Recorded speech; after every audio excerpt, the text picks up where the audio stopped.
Impeachment hearing daw dyan sa Kamara versus BP Sara, unconstitutional.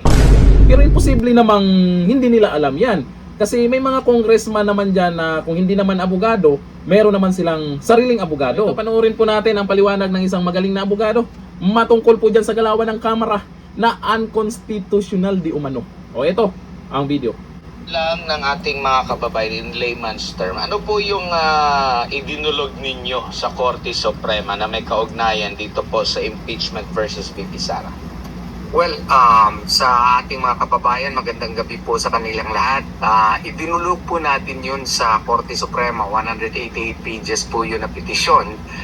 Kasi nga po sa tingin natin ay may grave abuse of discretion amounting to lack or excess of jurisdiction po ang ginawa yung House of Committee on Justice. Alam niyo po, under the 1987 Constitution, Article 8, Section 1, ang Korte Suprema po ay binigyan ng kapangyarihan ng ating saligang batas ng ating 1987 Constitution to look into the actions of other branches of government, including the House of Representatives and even the Committee on Justice, if they are performing within the allocated powers that they have under the 1987 Constitution.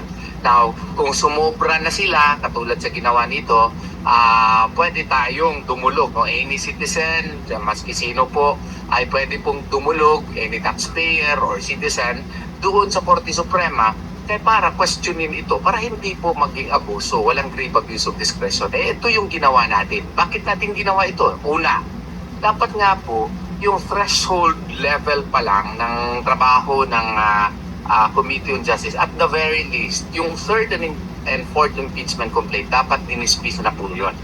Ano po yun? Kasi wala pong sufficiency in form and sufficiency in substance. Ipaliwanag ko lang sandali Yung third complaint, dapat dismissible outright yun. Kasi nga po, sa rason lang, na yung nag-endorse noon ay si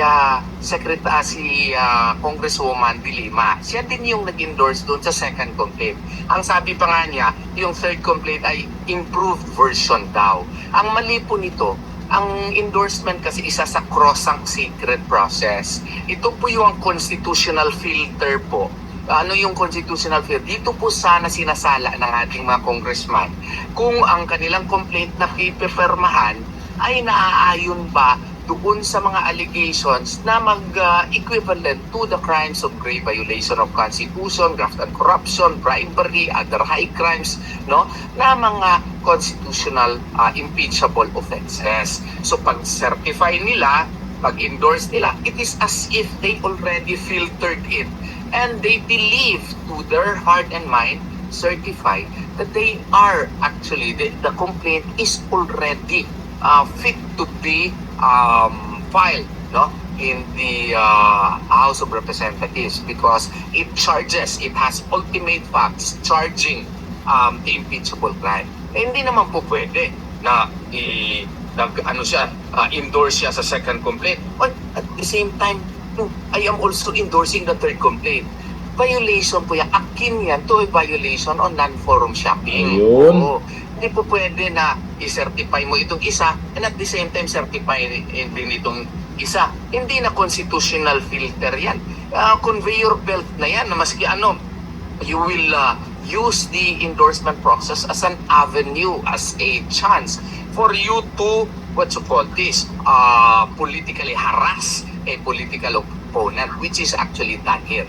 Yung fourth complaint naman, reiteration lang ng mga complaint doon sa previous na complaint na na-dismiss na at saka paski sa first, second, and third. Meron lang dinagdag yung affidavit ata ni Madriaga. Pero ang mali kasi doon sa tingin natin ay ito, no?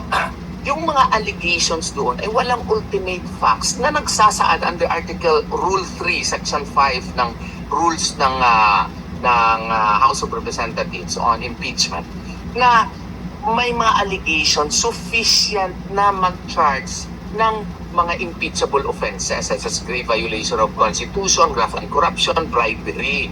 Kasi yun ang dapat na batayan. Bakit yun ang dapat na batayan? Doon kasi sa impeachment complaint ni Presidente Marcos, sabi nila, dinismiss nila kasi wala daw ultimate facts. wala daw sapat na ebidensya, wala daw sufficient nexus, wala daw sufficient linkage yung mga krimen na nakasaad doon with respect to Presidente Marcos. O ganun pala eh. Wala palang ultimate facts eh. Eh bakit pag sa kay Marcos, dinismiss nila kaagad dito kay Vice President Sara Duterte? Hindi nila dinismiss. Nag-issue pa sila ng mga sabina para mangalap na may ebidensya para palakasin yung complaint. Ginawa ba nila yon kay Marcos? Hindi. Eh bakit nila gagawin ito ngayon kay Vice President Sara Duterte? Oh, halata yung galawan nila. Halata na yung galawan ng mga buhaya. Malinaw naman, yun nga, nangangalap pa sila ng ebidensya. Halatang halata, di ba? O ayon po dito sa mga nag-comment, malamang hindi magtatagumpay ang mga buhaya dyan. Lalo na, ngayon ay nasa korte na naman yan. Ayon po dito kay Rex J, may big difference at halatang galawan ng House of Representatives. Yung complaint kay PBBM, nagdesisyon kaagad na walang substance, kaya binasura. Ang kay VP, inunahan na nila ng desisyon na may substance daw at naging signature na iyon na hindi na mababawi. Kaya yung pag-issue nila ng subpoena overreach sa sinabi nilang may substance na. Ay malamang, kung magdesisyon na naman ang korte dyan, ang mga buhaya mag-iiyakan na naman.